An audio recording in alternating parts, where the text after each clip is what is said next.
I'm not going to do any more talking. I'm going to let her daughter do it. I'm Lee, Sivia's daughter, and I'm going to introduce her for a minute and then ask some questions about this work. Bijou is the name of this exhibit. So a dyed-in-the-wool Philadelphian, Sivia spent her weekends in the halls of Fleischer Art Memorial and the shops of the Italian market. Having left for the 2 years only that she studied at Jerusalem's Bezalel Academy of Arts and Design, she has lived or taught in almost every neighborhood in the city. After her studies at Bezalel and the Pennsylvania Academy of Fine Arts, Sivia merged her love of Jewish language and culture with her love of art, pioneering the renaissance of the ketubah, the 1,000-year-old Jewish marriage contract in the early 1970s. In addition to commissions, she would turn her delicate floral watercolor designs and calligraphy into limited edition prints, the first in the country to do so, making the art available to a far wider audience. She was commissioned to paint an award for Jimmy Carter, and a print of hers hung in the office of Ruth Bader Ginsburg. For 30 years, Sivia served as an art teacher for the school district of Philadelphia. When she and her husband Leon moved to 7th and Pine Street as empty nesters, Sivia found herself at Fleischer once again, and thus began her love affair with oil painting.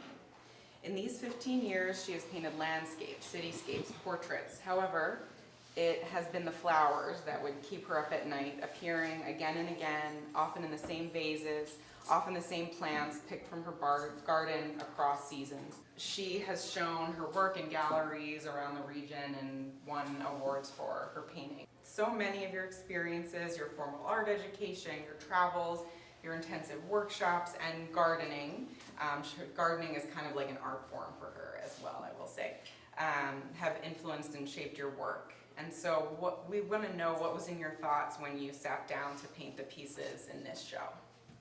Well, most of them are from my garden and in the city and also at the shore.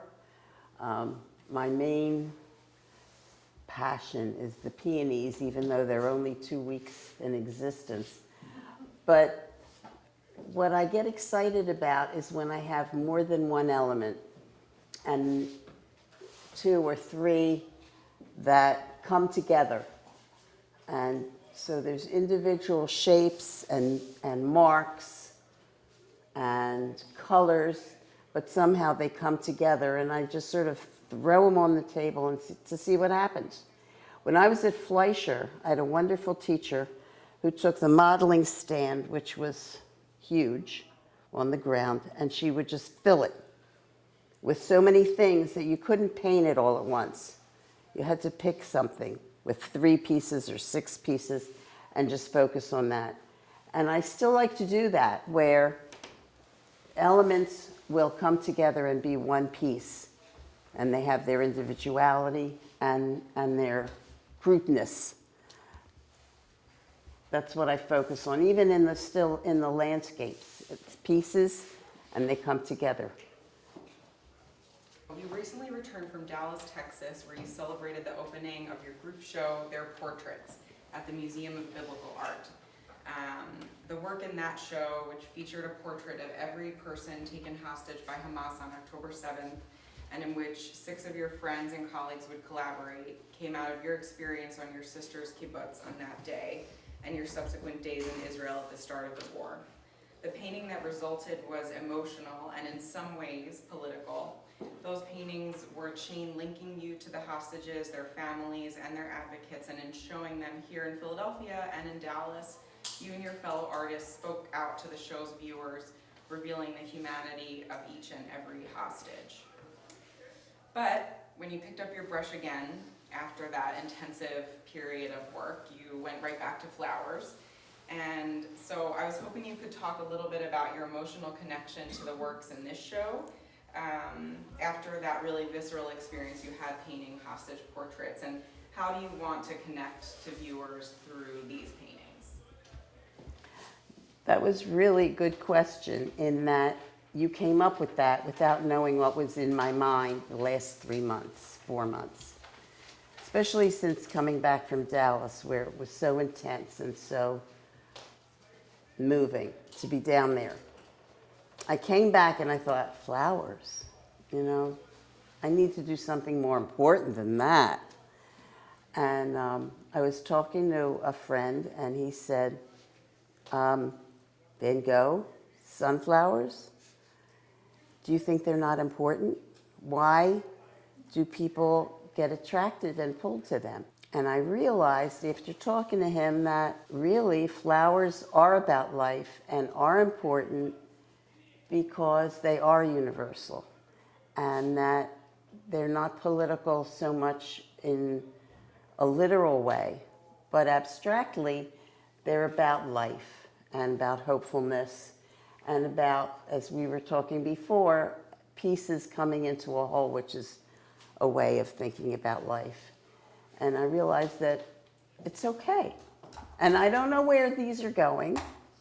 Like, we never know what the next step is, but I feel at peace with it now that it's important enough to be making this statement about something that can affect everybody forever. So it's a connection.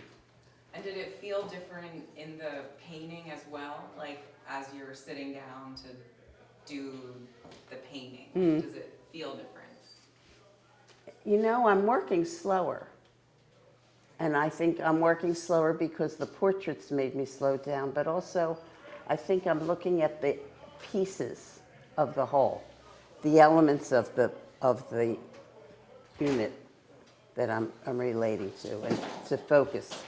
Because you really need to slow down when you're focusing on something, you know? And I look at each little piece, and it may look abstract and it may look a little wild, but I'm really looking at each little piece like a mosaic almost, like calligraphy, like the calligraphy I used to use that had letters and pieces. These are now my letters and pieces. I've always loved how in your paintings you kind of play with abstraction. They're representational, but there's always, you're always sort of setting aside details that are interfering with what you want to capture. And so can you just talk a little more about how you find the details that are important to you? Like, what is, you know, what does that look like when you're sitting down to paint or when you're arranging a still life? Yeah, arranging, it's really important. They have to relate to each other, all the pieces. And I like complexity, but I like simplicity too. So they sort of play off each other. And you squint, you can find the pieces that jump out at you, and the rest of the stuff sort of disappears. Lighting too, you know, you see the lights and the darks when you squint with your eyes. So much of your study since returning to painting, especially early on, was in the technique known as alla prima, Italian for at first attempt. So these paintings, for those who aren't familiar, are usually completed in one sitting, like wet paint, very sort of fresh looking. And so now, especially when you have a painting that you return to over days and weeks, how does the alla prima method shape your work? And how do you know when you're finished with a painting? Oh, everybody wonders about that. I think Rembrandt probably did, you know? When do you stop? I had a teacher at the academy once who said, when you shake a painting and nothing falls out, it's finished. But whatever that means, but I never forgot it.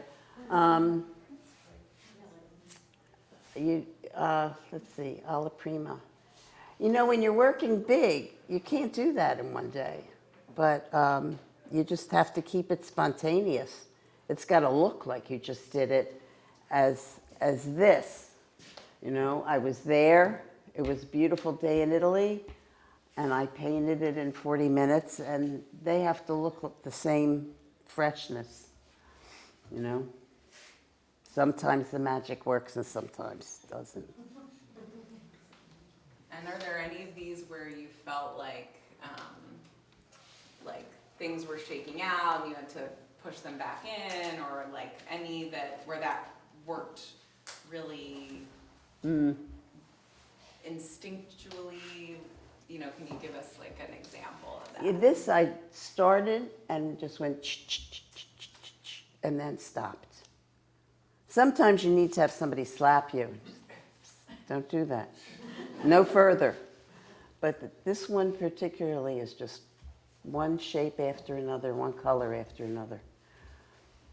Well, I want to leave time for other people to ask questions, but I just wanted to add, because the last time you had a show here, it was your work at Bilbao. Yeah. And photographs on the other side, which I remember, and it's just such an interesting contrast, especially in light of thinking of these as having all the nuance of color in them. And I just wonder if you could talk for a second about showing your work here at 3rd Street as compared to other places that you've had shows in the city. Oh, that's interesting.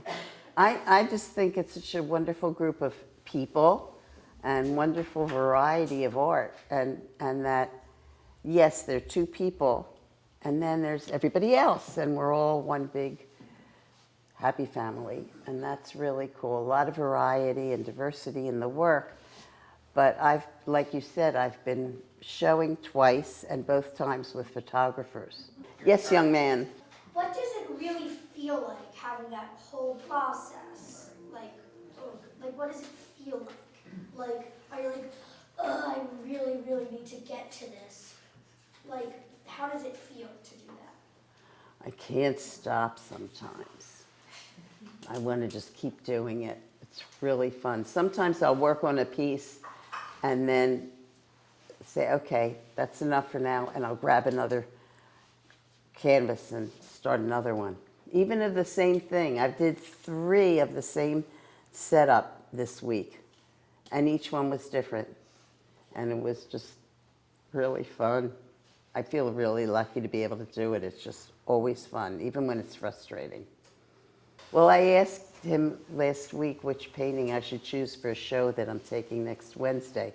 And he said, definitely this and definitely not that. Do you ever do any drawing or thinking about preparatory sketches, or do you just go straight for the... I go straight, and I don't use a pencil because I want to, sometimes I'll do an underpainting of just light and dark, but I don't draw. I draw, but I never mix it up with the paintings because that's linear, and my painting is more at the forms and the marks. So if I draw it, it makes it too closed in, and I want it to go like that. Trish. Yeah, your work is amazing. And you seem to have a very distinctive palette. What is it about these colors for you? I love color. I'm actually, Commonality of colors in all I'm this experimenting with gray, work. Oh, which I'm calling mud, because if you have the mud, then the colors pop out more. So I'm playing around with that. That's my new thing with color. And what do you think of the gray? Well, there's so much gray. It could be a warm gray, a blue gray, a red gray. I mean, there's just so much that, and as you add more white, it changes, and it really makes the saturated colors just pop out. It's hard to control, but, practice, just practicing. It's hard to make anything else as important to me. Sivia, these are all from Italy, the ones that directly in front of me, or no? No, the top one's Jerusalem, and that's actually from photograph, but the other 2 are Italy on the spot. Where? Yeah, those 2 behind the glass, I was there working on paper, and it's fun to do that because I have an image of the town, Which you ones? know. I don't remember the name of it actually, but I remember what it looked like. And the vineyard is in the middle, and there's an immediacy that sort of sticks with you when you're in the middle of it. It's fun. But now I'm going to do more of it because I've switched to water-soluble paints, which means I can clean it up and I don't have to take turpentine. So which is great. I don't know if any of you painters have tried it, but it's great. So I don't know if the colors will change much, but it'll be easier for me. Probably healthier too, yeah. So you said it can be difficult to tell when a painting is done. Like, sometimes you just want to keep adding more things.